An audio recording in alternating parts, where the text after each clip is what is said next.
Hey everyone, we are live. It's almost 8 o'clock here in Brussels. That's where I am, but you guys are everywhere.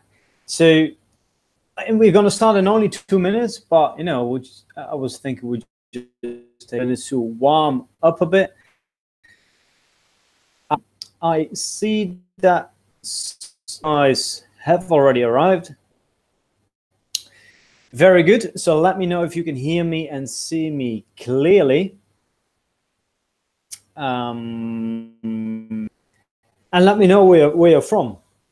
It's always exciting to have a YouTube channel, and to see that's really people from everywhere around the world watching these videos and these live streams. I think our top countries are, I think it's still the US. Then we also have lots of Brazilians and lots of Russians. So let me know where you are from, if you can see me and hear me clearly. Nathan can see me. Thank you. Then we also have Giodine, is that how you pronounce it? From Scotland. Fat Boy is there from Texas. Rasmus is there from Estonia. Wilston is there from Sweden. Okay, I'm getting ready. I always start feeling alive when I see that. When the world is watching me, basically. Even people from Kenya, Barcelona, Damas from Hungary, nice country. It wasn't your capital last week. We have Marcus from Brazil.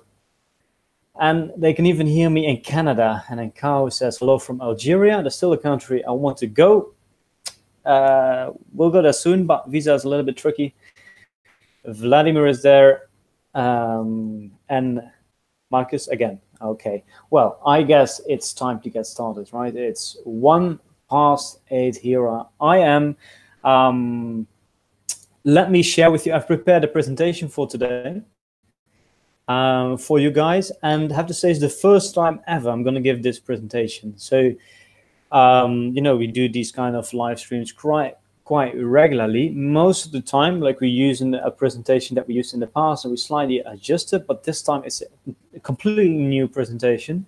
So yeah, I guess I'm ready. So let's get started. If you have questions, or if you want to tell me anything in the comments, while I'm doing the presentation, I won't be able to read all your comments, but after the presentation, I will take some time to answer all your questions, right? And yes, so this webinar will last, as I said, I've never given it before, but I think more or less 1 hour, okay? So I will share with you my screen. Let me do that, screen share.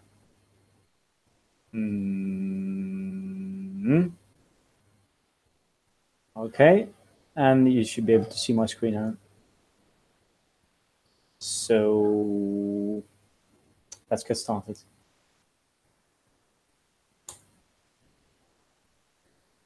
Okay, so today, the title of this presentation is Learn a Language a Polyglot Way Without Having the Language Gene and Make Your Language Learning Breakthrough in the Next 7 weeks. What does that mean?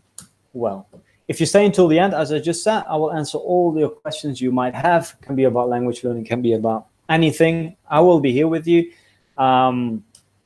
And my goal in this presentation, we're going to talk about a few things, but my idea about how you can bring your language learning skills, not just your language skills, but your language learning skills to the next level in next 7 weeks. Okay, so we're going to talk about what's more important than having talent for languages or your age. Many people think that they're too old to learn a language. We're going to talk about how to learn smart instead of studying hard, and how you can reach fluency in just 20 minutes per day. And then we're also going to talk about how you can learn a language at home without a teacher. Okay? Well, a disclaimer, as I just said, like if you're watching this webinar, you're not going to learn one language, but we're actually going to get a roadmap on how you can become a language learning machine, as we call it here. So, and if you know how to learn a language, if you know how to do it and how to do it quickly, you can basically learn any language that you want to learn. So this webinar is much more about just learning one language. It's really about developing that capability to learn languages quickly. I would say, become conversational in months instead of years, right?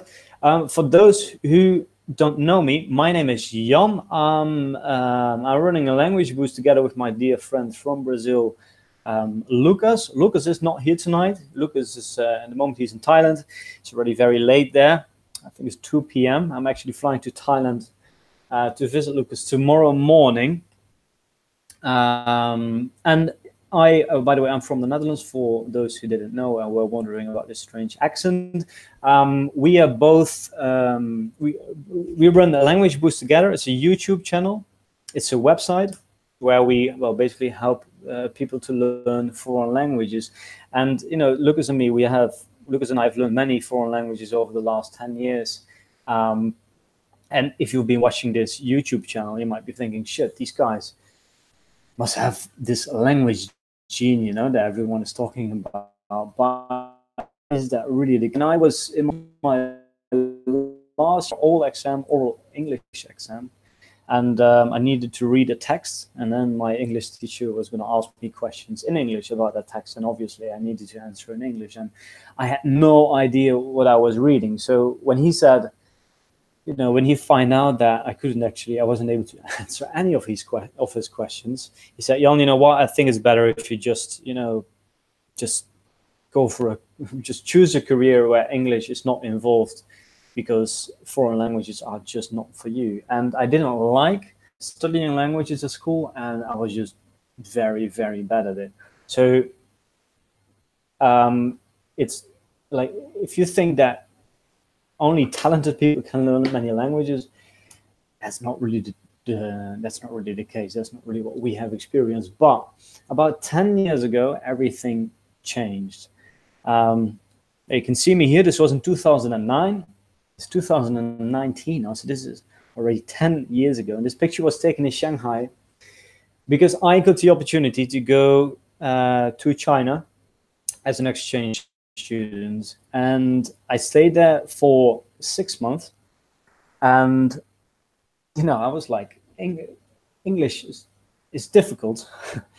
And I never got to a level where I could really hold conversation in English. And I agreed with my teacher. I thought he was right when he said that learning foreign languages was just not for me. But I was interested in the world. I like traveling. I wanted to learn about other cultures. So I went to China as an exchange student, where I was going to learn Chinese. Not really sure why I wanted to do that, but I just wanted to learn something new and experience this entire new world, right? That's what Asia is. Sorry, that's what China is. And after I came back, after these 6 months, I actually managed to learn Chinese, and my Chinese was pretty good at the time for someone who had only studied it for 6 months. So I came back home, and I got this I became really interested in like seeing if there were more people who speak foreign languages, right? Languages like Chinese. So I went to YouTube, and I basically started searching for like other foreigners who spoke Chinese and other foreign languages. And then that was the beginning of everything. That was when I learned about this online Polyglot. And over the next few years, I had the opportunity to visit some of the famous YouTube polyglots. And you can see me here with a few of those YouTube polyglots, and you might actually be able to recognize a few of them. So on the top, on the left, you can see me with Tim Donor, this very young polyglot. Well, he was young at the time. He's a bit older now. But this picture was taken in Central Central Park in New York. And here on the right, on the top, and that's with Luca Lampriello, very respected polyglot who speaks, well, like 8 languages at a very high level. And then like another 4 at also a high level. You can see Oli Richards, Chujay Rajes, Amir on the right in the middle. This picture was taken in Bishkek, the capital of Kyrgyzstan, with Oli here on the left in the middle. This was in Egypt, on the left bottom. That's with Connor from the Song Experience. This was in Baku, Azerbaijan. You have Benny here from flew in 3 months. This picture was taken in Valencia.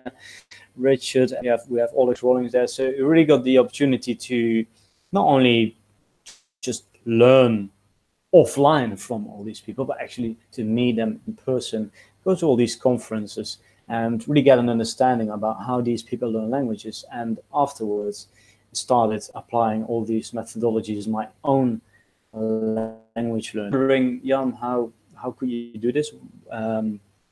Because this journey actually has taken me to over 100 countries. I visited 100 countries in my 20s. Many people don't understand how I did that, but basically in my early 20s, I started a translation business, which I could run online. So this really allowed me to work and travel at the same time, and of course also to start building LanguageBoost.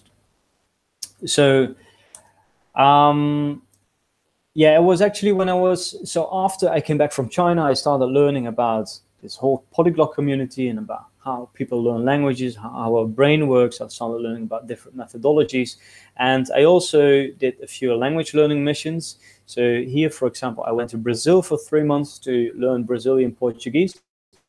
And that was actually where I got to know Lucas for the first time. And Lucas and I, we sat together and we started exchanging our ideas on language learning. And he said, Jan, I'm actually working on my own language learning materials. I said, really? Show me what you have. And I really saw that, like how Lucas is very diligent, a very hard worker, also a very bright person. And I thought, okay, this can be, I'm taking a sip of water here. It's a lot of talking when we're doing these webinars. But I really saw someone who was really bright, really good at languages. He had tried way more methods than I had. And he also spoke very good Russian, Polish, like a few other languages at the time. So yeah, that was the beginning of LanguageBoost. So as I said, we do speak a few languages. So my native language is Dutch. I do speak English, as you can hear. Then my French and Mandarin are also pretty good, I would say. And then there's other languages like Spanish, German, Brazilian Portuguese. I also learned some Cantonese, and a few years ago I started learning Russian, Italian. Well, Lucas speaks more languages than me, and he also speaks most of them better than me. So he's like he's the star between the two of us.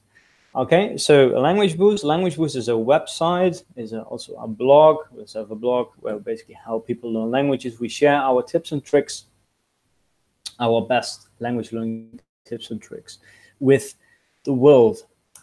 We also have a YouTube channel, as I said. Well, you are watching this on YouTube, so if you haven't subscribed yet, you can do that right now. So here we basically share our best language learning tips and tricks. We also, we motivate you to learn languages, and we also share our own progress. So as I said, Lucas is in Thailand at the moment, and he has been there now for a few months. And a few days ago, he uploaded a video where he was speaking Thai after 60 days. So we are learning new languages all the time, and we're sharing our progress and experiences on our platforms. We also help people offline to learn foreign languages. Like last year, we gave a tour in Russia, 3 cities in Russia: Kazan, Moscow, and also in what was the third city? Anyway, it doesn't matter. Was it in Vladimir? I forgot. But you can see the pictures here. And here, actually, on the bottom, that's Lucas in Kyrgyzstan, where we gave a presentation. This was also a masterclass about how to start learning a language. We also created language courses. We have 2 and the boost risk more than 15 languages. So we do not only study foreign languages, but we have created all these courses, by the way, by ourselves.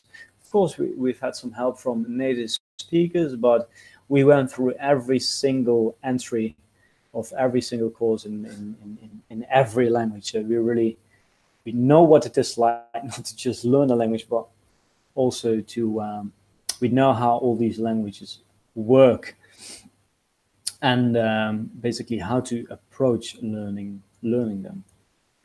Okay, so that was just a quick introduction about us. Are you guys ready for the presentation? Yes, I can hear you. I can hear you saying yay. Okay, let's get started then. Number one, what's much more important than talent or your age?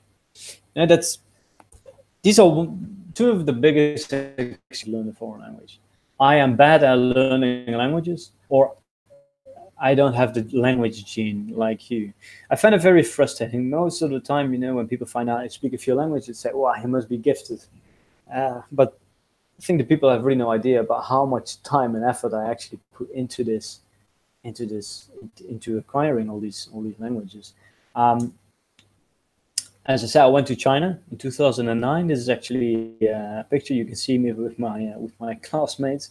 I had a few fellow Dutch classmates and 2 Thai classmates. And in their classroom, I was not one of the best students again, but I really appreciated the fact that I was in China, and I was very excited by the culture. I was fascinated by the people. So every time I learned something in the classroom, I would go outside and I would use it outside with the people. I would use what I learned. So I was not necessarily studying very hard for the tests, but I was using every time when I learned a new word, I was basically using it, either with people on the street, but I later also got a local girlfriend who didn't speak any English. And at the time, we were also like text messaging in Chinese, and this was really, really, really good practice.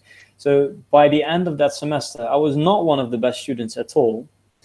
But a few years later, and this picture only taken, I think it's 2 or 3 years after I started learning Chinese, and there I was already doing some interpretation jobs for Dutch businessmen. And you can see me sitting here at the office of one of the offices of the Bank of China. So within a very short amount of time, I got to a level where I became actually quite fluent. Now, I later learned all the languages using this same approach. I'm going to talk about the approach a bit later. But what was the most important thing for me was, that I was there. I was motivated. When you learn a language in school, why are you learning a language in school? Because you need to pass your exam, right? I mean, that's the only motivation that I had. But when you're there in the country and you know people who speak that language, and every time you use a word with a native speaker, you see that expression on their face. You see that they are happy. You see that they are surprised. That's really what motivated me in this case. Now, of course, you can say, yeah, Jan, but I don't have the opportunity to travel to the country where of my target language, but there are a few other tricks for that. But the main thing here is that I made learning fun and I was motivated.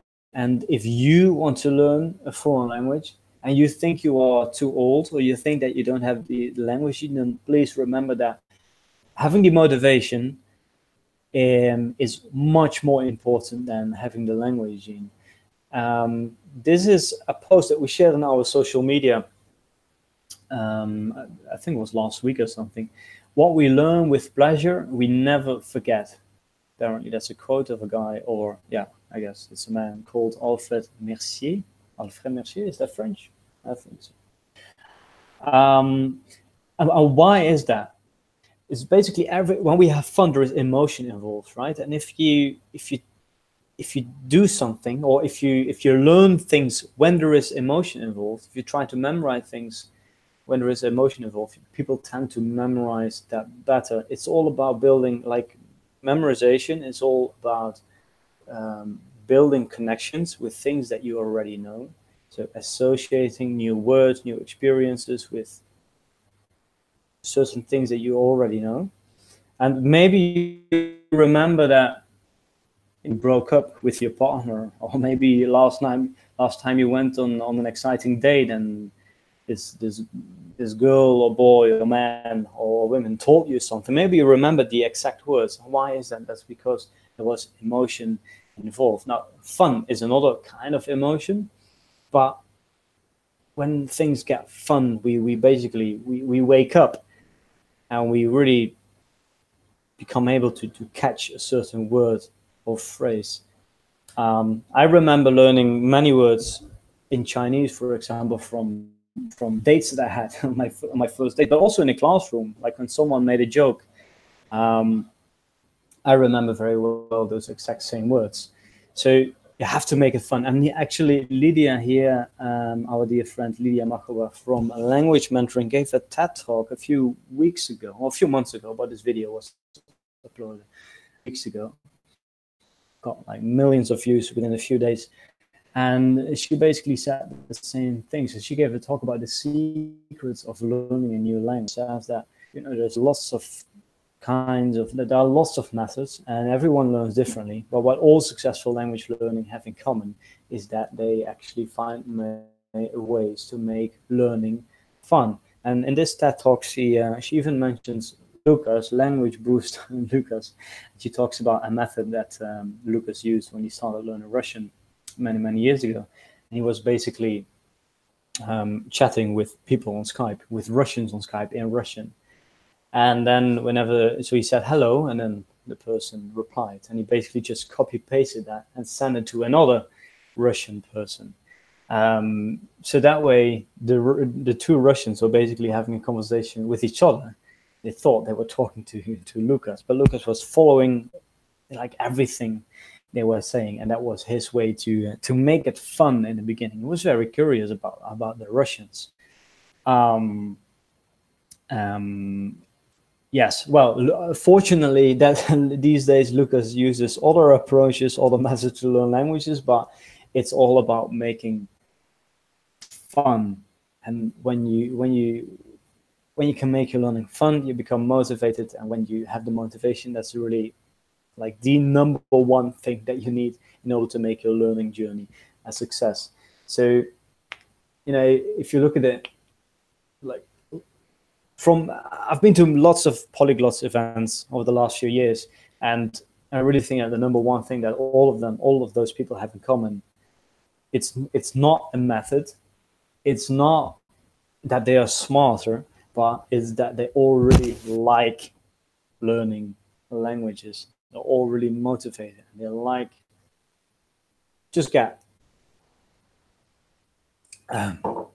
sorry, another sip of water. It's just a passion for those people, right? And what about age? You might think. Well, children are pretty good at learning languages, of course, and there are a few reasons for that. And one of the reasons is that people are not afraid to make mistakes. So I have a 1-year-old now who starts, 1-year-old son who starts speaking now, and he's not afraid he's not afraid to make mistakes.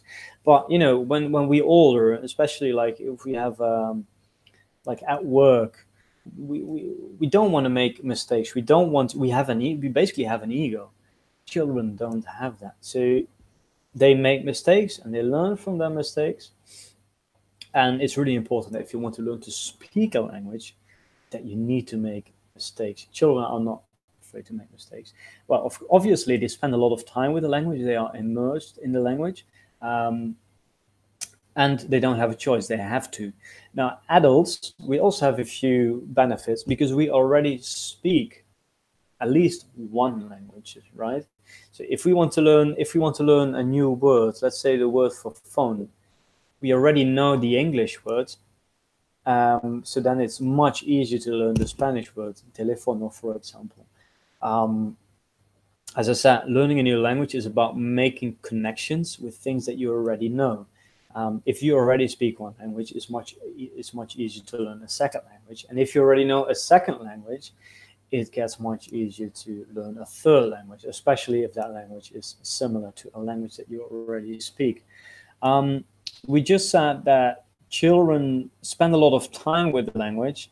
But even though they are in an environment where the language is spoken all the time, most of the time it takes like about 6 years for a child to really speak full sentences and to speak it well. Adults can learn much faster.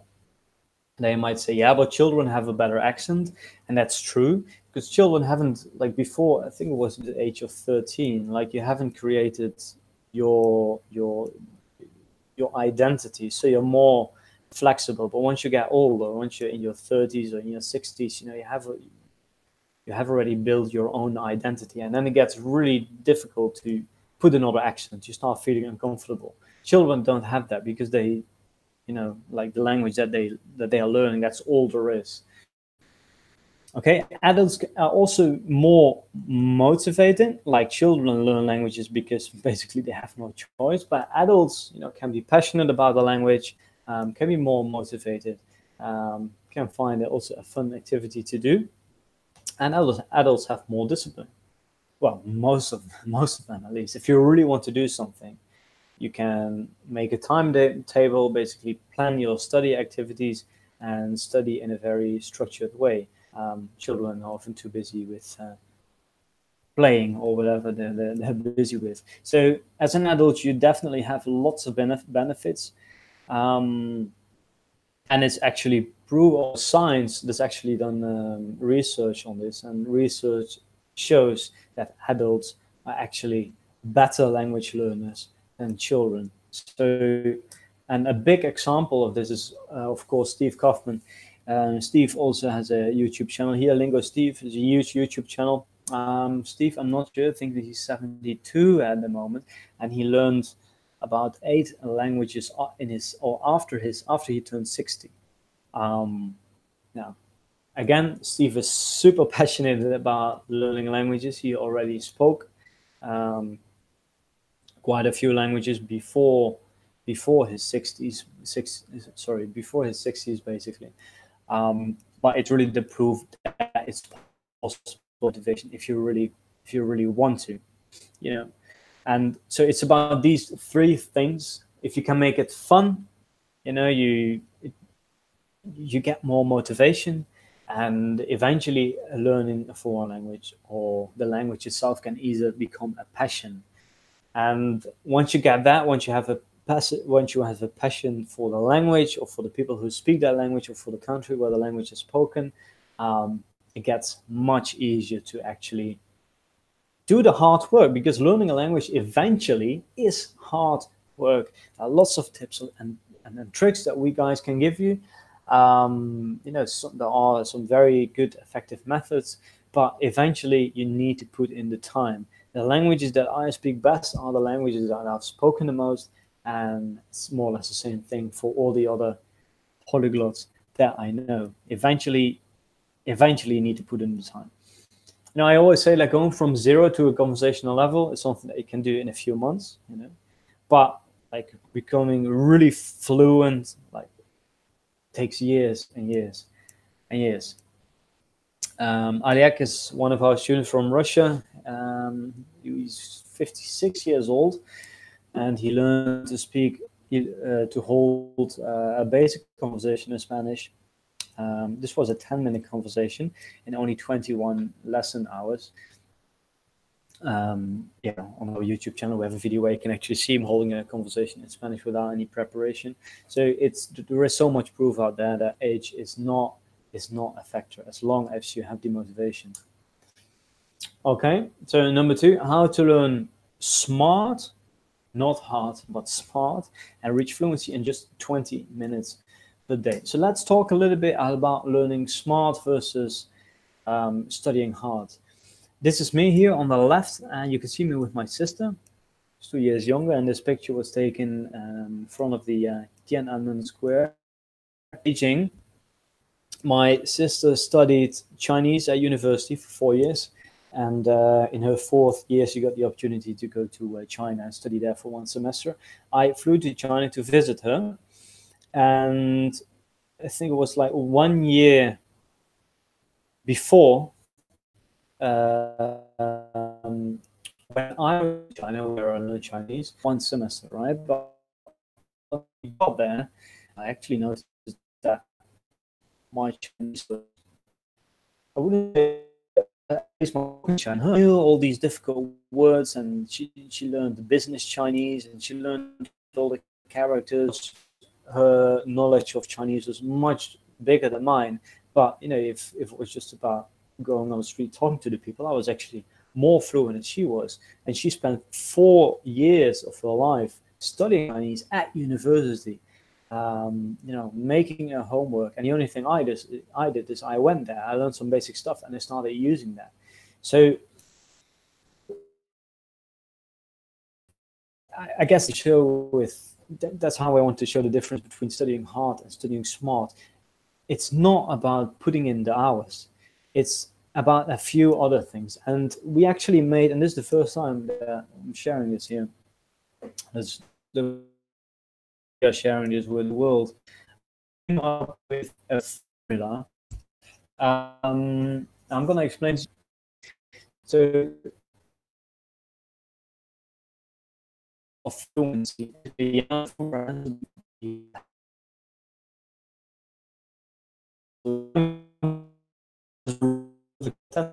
studied practice. Now, let me explain to you.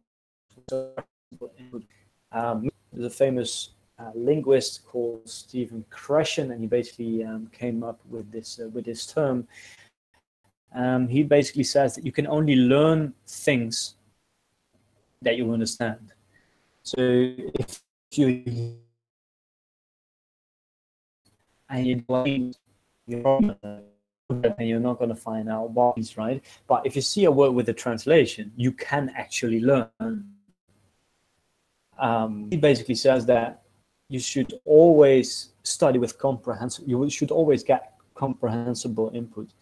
So you should basically always have a translation of the content that you study, so that you can look. There are a few words I don't know. What can that mean?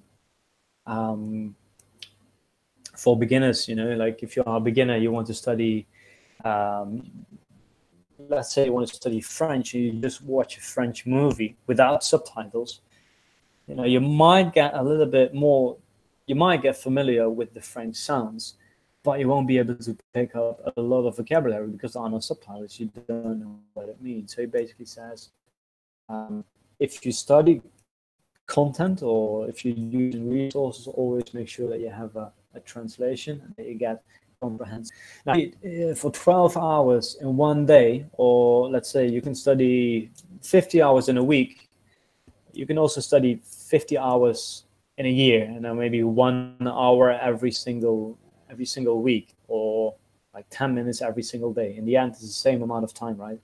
But getting enough sleep between your study sessions is actually very important, and if you gives your brain the time to actually information, all the new information that you have learned, and some long-term memory. So nights of sleep, well, that's how we call it here, but basically means like the amount of, like how long the period was when you were studying that language. So for example, in the case of my sister, she was studying for 4 years. At that time, I had only studied it for 1 year. So obviously, like, she has had much more sleep during the learning process, right? So she had much more time to process all this information. Of content, I just gave that example with a French movie, right? You know, like if you're a movie about, okay, let me give you another example. So you want to learn, let's say you want to go to Spain, and you just want to be able to communicate with the people. Then if you are a total beginner, it's not going to make much sense. It's not going to be very useful to you to pick up a book with business relevant to conversation. Why business Spanish when you cannot even hold a conversation, right? So it's relevant. Study things that you can actually use, because only when you use it, you activate this vocabulary in your brain. And then, of course, the number of hours of practice. Yeah, if you want to become fluent, you need to speak a lot. You can study all the grammar, you can study all the vocabulary, but eventually it's not about how much you know about the language, it's about how well you can use what you have learned. So how well you can use vocabulary and grammar. And there's only one way to do that, and that's getting a lot of practice. And practice can mean, well, speaking practice. I still believe that that's the best kind of practice that you can get, but you can also test yourself by using flashcards, for example.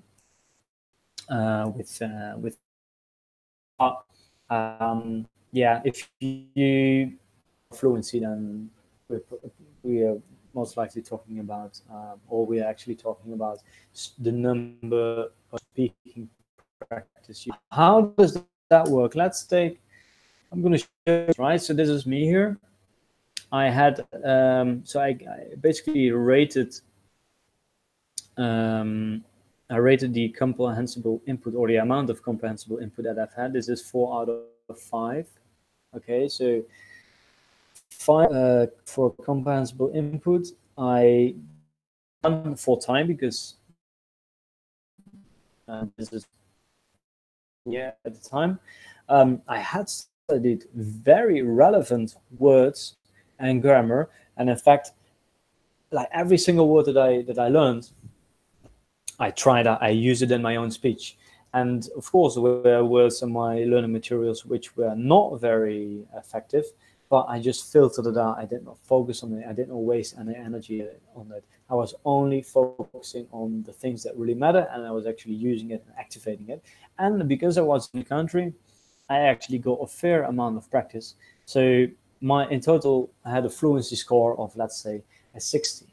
And my sister, her name is Anna, and this is quite typical. She learned Chinese for 4 years at university, also with comprehensible input. It was more time than me. The thing that she was studying was not really relevant, because although she had she had to learn some basic Chinese, they focused a lot on business Chinese and also on writing the characters. So I only give her a score. Now, she hardly hadn't had any speaking practice. Have so many opportunities to actually practice the language, right? So eventually, she only has a fluency score of 32. And of course, this is not super accurate, but it's just an overview to give you an idea about how it works, and also to show you that it's not necessarily about the amount of time you have studied. It's actually more about studying smart, which means you should study relevant content, and actually use what you learn. As a point that I want to make here. So let's look at a few other examples. An app, but also, yeah, I call it the Netflix learner. So someone who wants to learn a language with Netflix. Now, if you already have a high level in a language, I think that Netflix can be a very good tool. You can activate the subtitles, and every time there is a word you don't know, you just stop the movie or the series or whatever, and you look at that word that you don't know. You can even write it down if you really want to. But in this case, the Netflix learner is a beginner, and he's not using subtitles. So there is almost zero comprehensible input. I gave him a score of 1 out of 5. He doesn't know the meaning of the content that he is consuming. Now, he spends 5 years doing that, so I gave him a 5 time. Relevance, although it's speaking a language, the level is often way too high for a beginner, because this is content created for native speakers, right?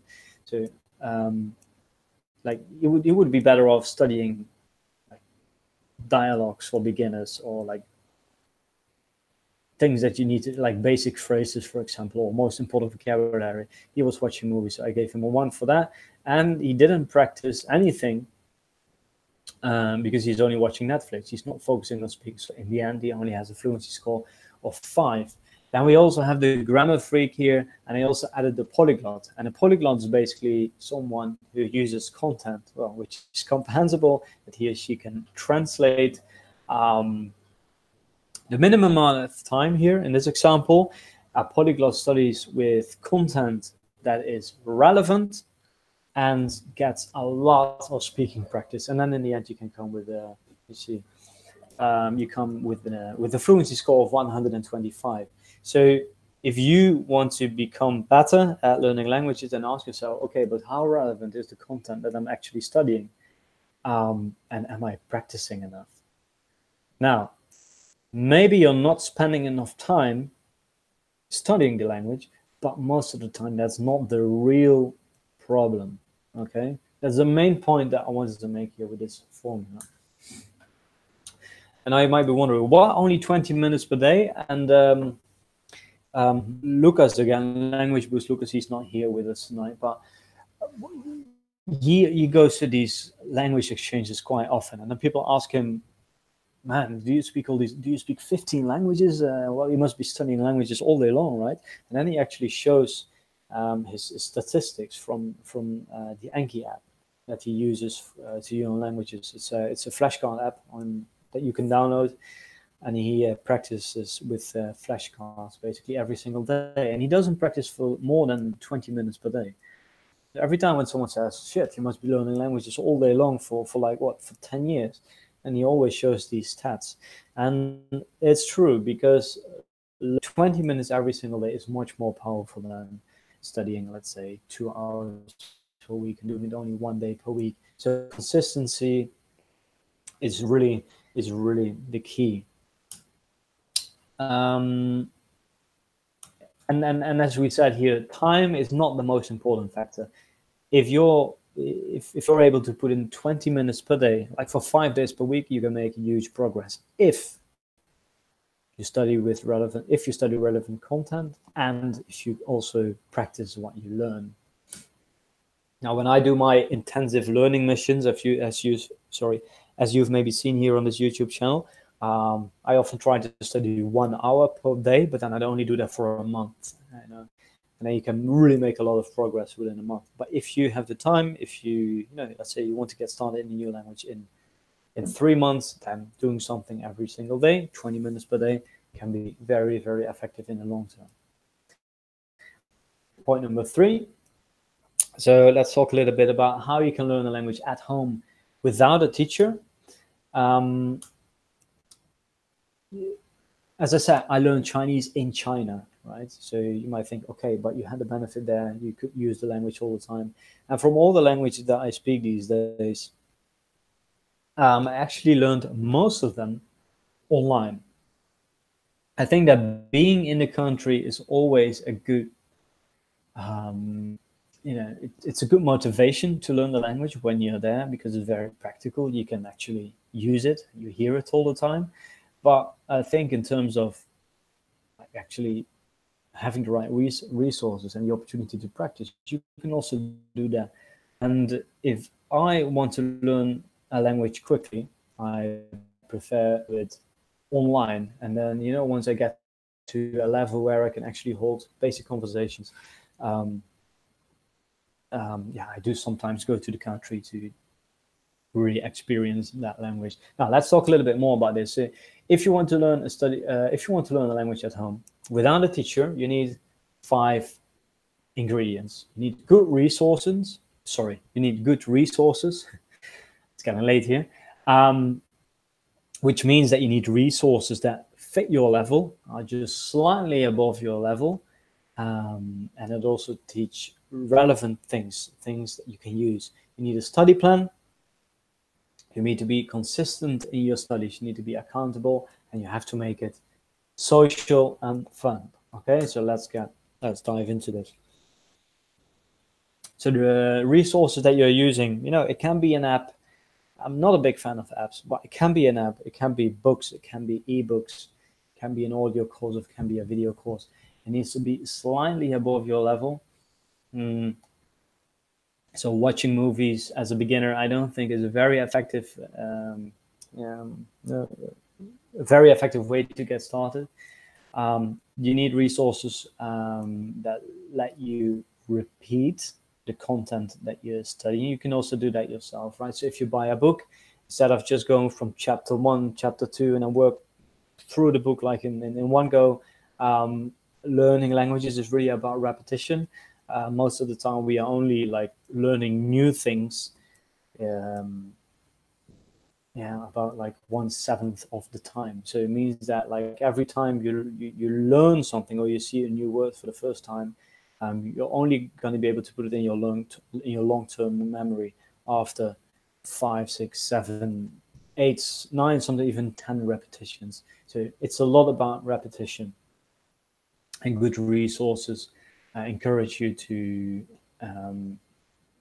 a good resource either is repetition, so that it lets you revise the content, the words that you're learning just before you're going to get it, and that's possible with these algorithms that apps like Anki use. You have also resources like Glossica, where they have also built-in spaced repetition. You can also learn with text, with books. Maybe you can already read in a foreign language, and it makes sense to do more reading. But then maybe underline the words that you don't know, and then the next day you go back and you look at those words, what those words were, and see if you still memorize the meaning. So also then it's about repetition. Okay, so good resources need to be relevant. And learning style like to watch videos. Other people like to read. Other people like to study with flashcards, and others who hate studying with flashcards. So whatever resource works for you can be good. And of course, it needs to be fun and effective. Okay, then it's important to have a study plan. So instead of saying, I want to become fluent in Spanish in 3 years from now, set mini missions for yourself, set mini goals for yourself. So that could be, for example, learn 200 words in Spanish, hold a 5-minute conversation with a native speaker. That way it becomes actually a goal that you can achieve in a relatively short amount of time.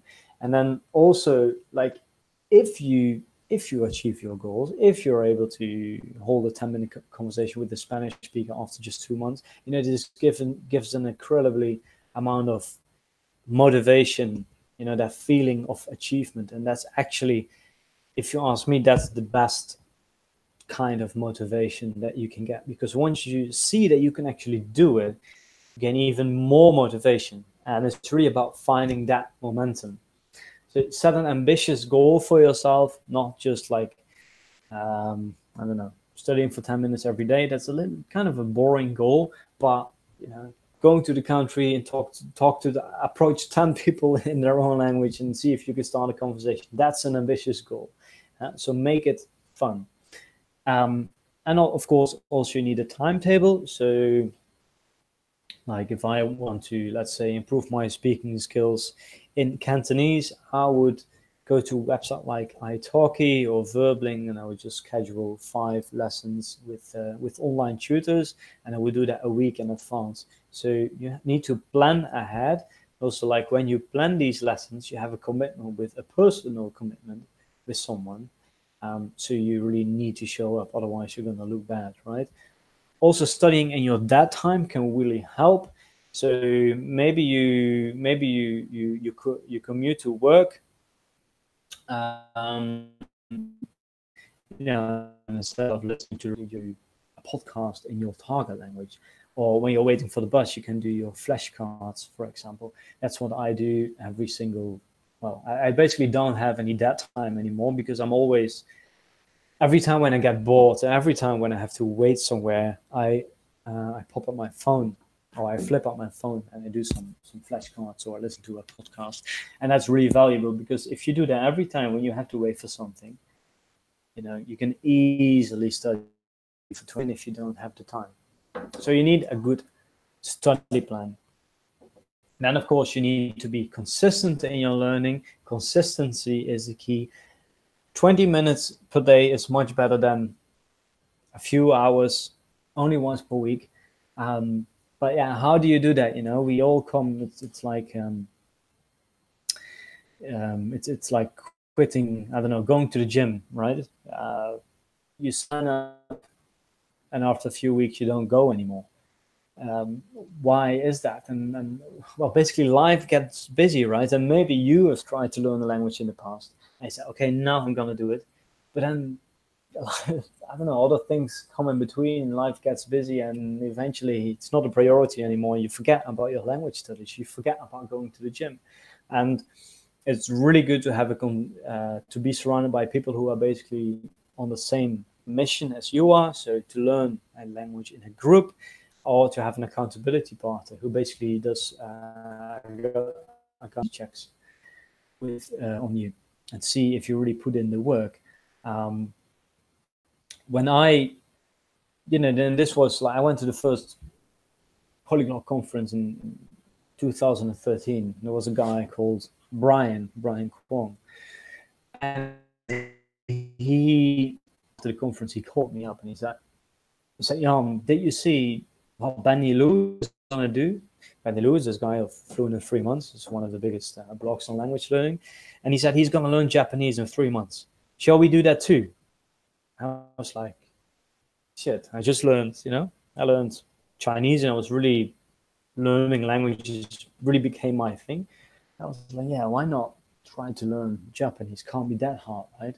And Brian invited like people. He had a YouTube channel, and he basically invited everyone to join us, learning a new language. And within a few days, people that sign up. And after, this was amazing, because Facebook group, and we really had it wasn't even a Facebook community, was commenting on each other's videos, and this was so supportive.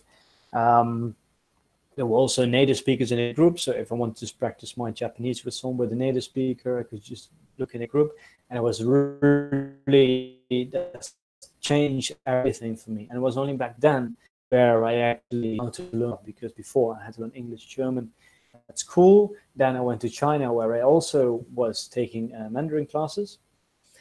But after this challenge, everything changed, and I basically learned how to learn languages by myself. And after I did that, unfortunately, after these 3 months, I got to this is still a video there here on the Zoom, speaking Japanese after 3 months, and I actually did Cantonese at the same time, and made huge progress. Fortunately, I lost my motivation for Japanese. My Japanese kind of faded away. But I really learned how to learn the language, and afterwards I also try use these same methodologies for other languages. Okay, so now I would like to ask you the question: what if you could study in an environment with like-minded people basically on the same learning missions? And what if we, Lucas, me, and our small team can help you to select the right resources that basically fit your level and also fit your learning style? What if we help you to set up a study plan that works for you? What if we keep you motivated? And what if we do accountability checks on you?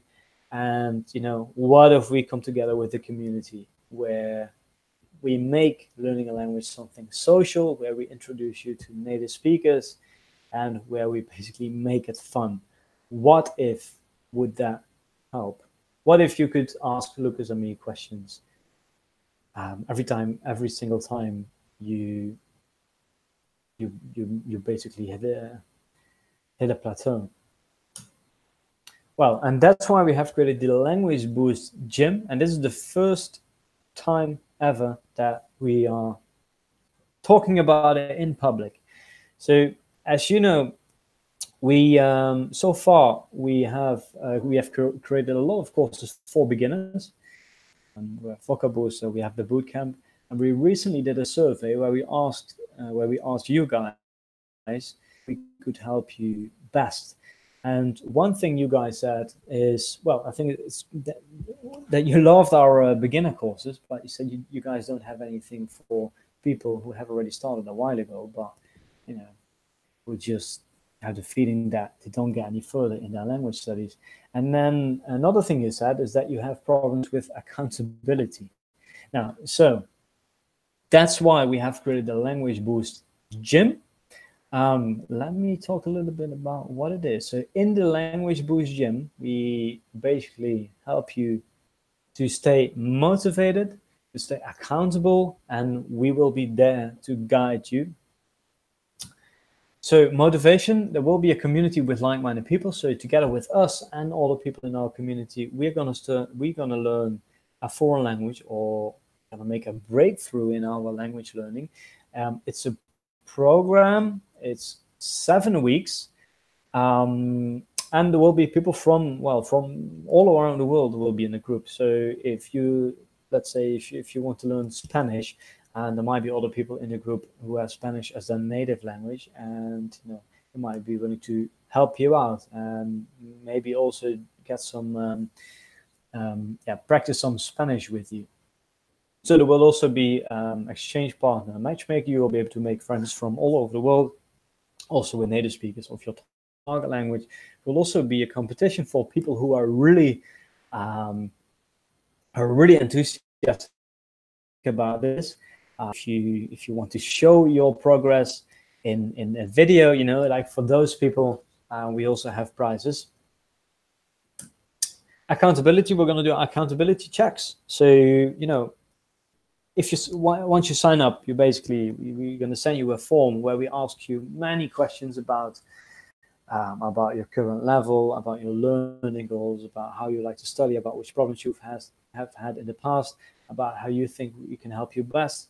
And also, we're going to ask you how much time you want to spend studying your target language. And if you say, for example, I want to spend 20 minutes per day every single day, well, for 7 weeks, then we're going to check if you're really doing your work.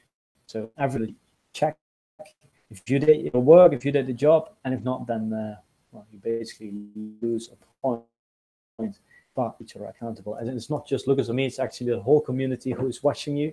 So if you have problems with accountability, let's make it fun and let's do it together with a community of like-minded people.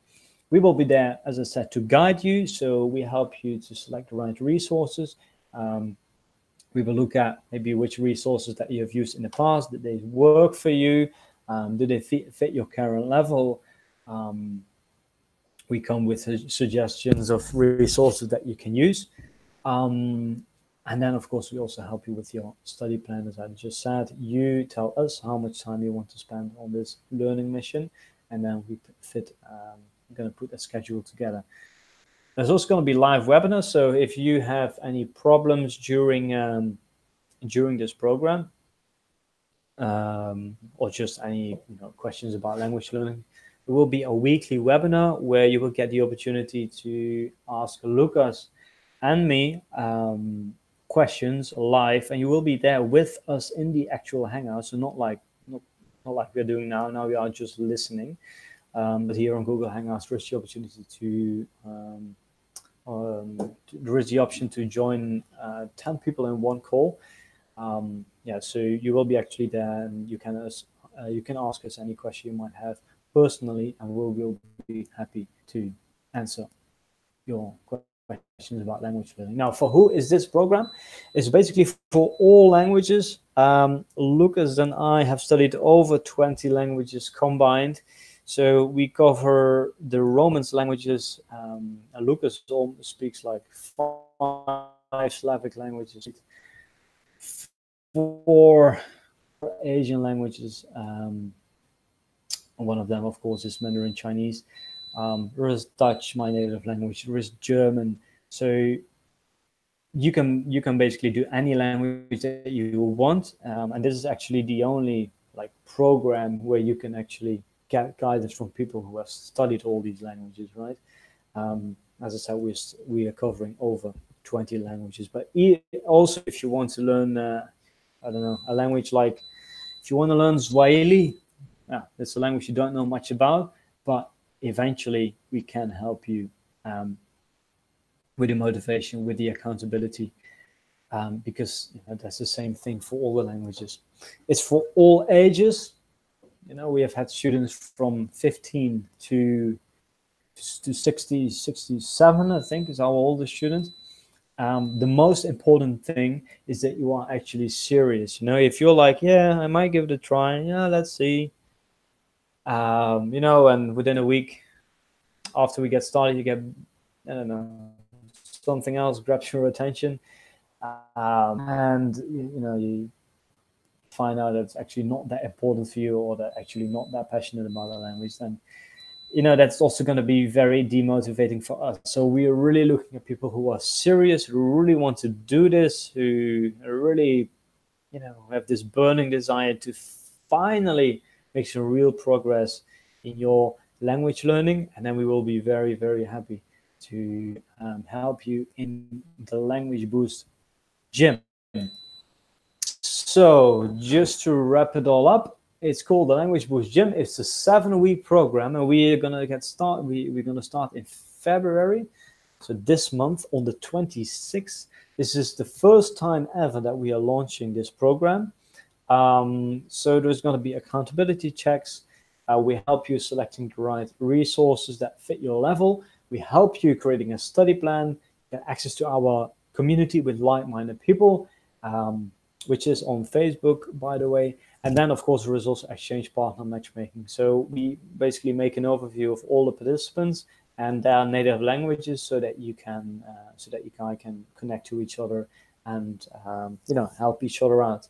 It's going to be weekly webinars where you can ask Lucas and me questions, and for the students who really we're really enthusiastic about this and who want to basically share their progress, maybe record videos.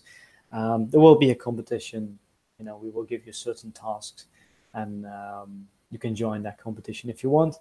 And you will be able to well, if you win, at least we will give away prizes as well. You will get free VocaBooster courses. Okay, as I said, we're going to start in February 26th. That's in 3 weeks from now. So it's still quite early, but there is a limited amount of spots. Plus, on top of that, if you sign up now, we will give you a VocaBooster away. We will give you a VocaBooster for free. VocaBooster is a course where we teach you the most important vocabulary. So this is really for beginners. Now, if you are not a beginner, then you know, you can choose VocaBooster for a language that you might want to pick up in the future. VocaBooster is currently being sold for $59, but if you sign up today, we will send this to you as a bonus. Just send us an, you know, after you make the purchase, just send us an email, and then I will give you access to, send us an email, tell us for which language you want to have VocaBooster, and then I will manually add you to the course. And VocaBooster is currently available in over 15 languages, and on our website, LanguageBoost.biz, you see an overview of the languages that we are offering. Okay, so guys, very excited about it. As I said, it's the first time ever. So therefore, we are not going to do it for the full price. You will get a discount. So the original price is $247 for the 7-week program, where you will get guidance from me, Lucas, and our team, Ines. You will get VocaBooster for free if you sign up today, and we will only charge you $147 US, right? As I said, there is a limited amount of free spots, or limited spots. If you want to sign up, please check out the link under the video. It's basically this link here. It's very small. It's gym.languageboost.biz, and you can see that /landing. But you can see this link in the description of this video. Okay, so I hope that you guys have a clear idea about how you can bring your foreign language skills to the next level. It's not about having a language gene. It's not about being good with languages. It's not about being young. It's really about studying with the right content, with resources that fit you, with resources that is with content that's relevant, and to really surround yourself with people who are like-minded, who are on the same mission, and to basically get support. You can go to the gym by yourself, but if you have that with a coach, if you have a good coach really pushes you to the next level and keeps you accountable. And that's exactly what we are doing in the language gym here. So yeah, it's all up to you. Once you sign up, we will send you a form where you can tell us about where you are in terms of like what your level is at the moment, and about your learning goals. And then Lucas and me, we're gonna do everything we can to put together a solid program so that you can make your language learning breakthrough, right? And that's all we do. That's all what we facilitate here in the LanguageBoost Gym. So go to that link that you can see in the description, and yeah, well, that was it so far the webinar. If you have any questions about this program or about LanguageBoost in general, then I will on the Hangout here. So here I am. You can see me again. I will just make sure the link is there. Yes, the link is there in the description. Okay, guys, so if you have any questions, I'm reading the comments now. So if you have any question? Jan, what level? So Pablo Cavazos asks, Jan, what level does this LanguageBoost Gym aim to help people achieve? So Pablo, this depends on your current level, and it also depends on what your ambition is. So basically, once you sign up, we will ask you which level that you want to achieve. And if you are a complete beginner and you say I want to be fluent in 7 weeks, then of course we're going to say, sorry Pablo, but I think that's impossible. But if you say I'm a beginner and I want to hold conversation 7 weeks from now, then that's definitely something that we could work on.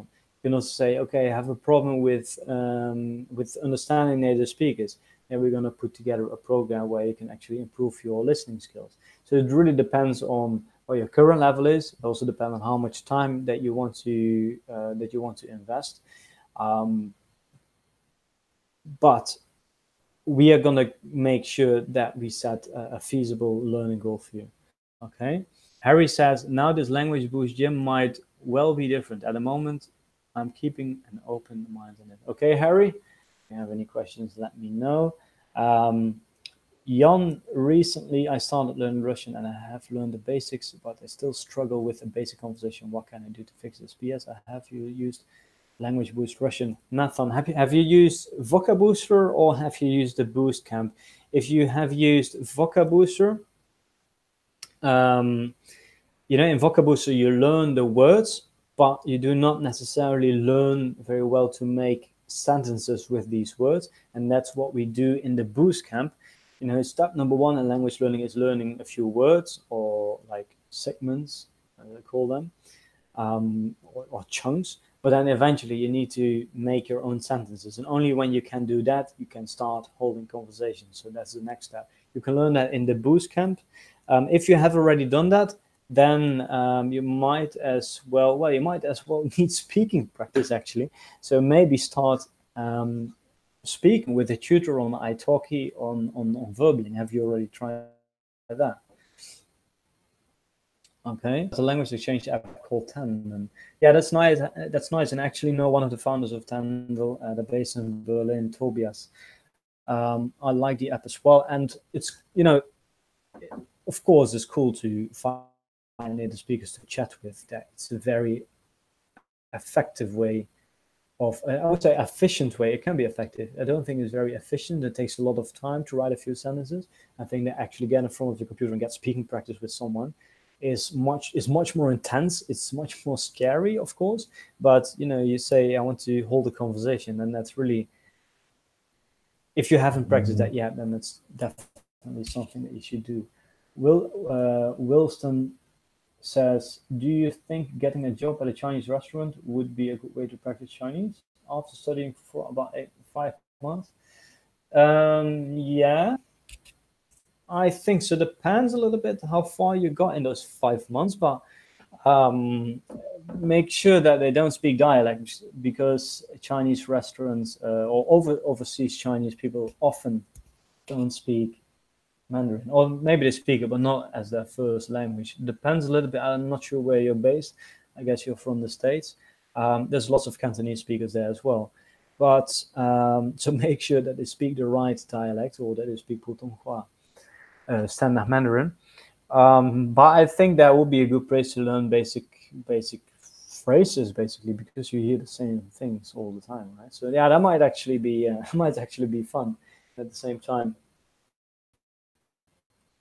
can get paid for learning Chinese. I have to. Okay, let me scroll back. We got it. Totemo omoshi omoshirai desu. That's Japanese. Okay, very interesting. Guillermo says, "Thank you very much." Jan, your connection is breaking up, and sorry for that.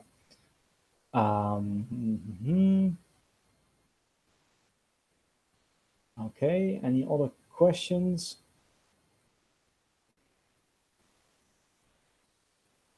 I'm also studying French. Nathan says, I'm also studying French, which I have studied previously at school. I have a good base of the grammar, but only my speaking still at A2. Do you think Netflix can be used? I mean, Nathan, I think watching movies or series on Netflix is always better than doing nothing, right? But you say my speaking, your speaking is a problem, and I think watching Netflix is not gonna, it's not gonna help to bring your speaking skills to the next level. So again, my question is, for how much French have you practiced?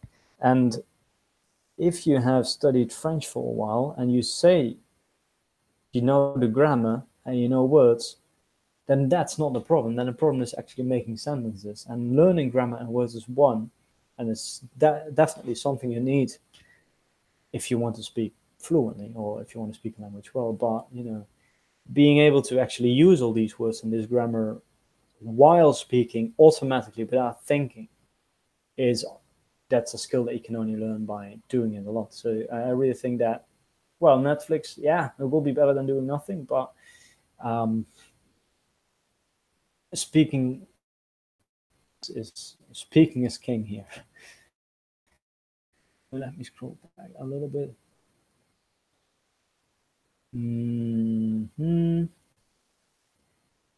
People from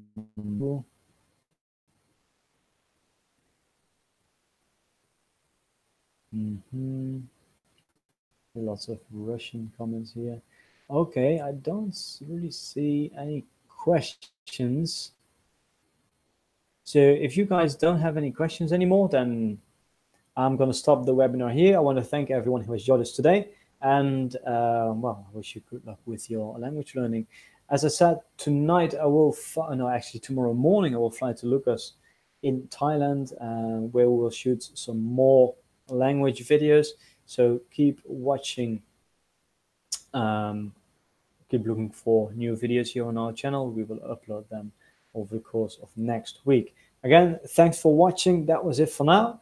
And I wish you all a very good day or a very good night, depending on where you are. That's it, guys. Thank you very much. See you next time.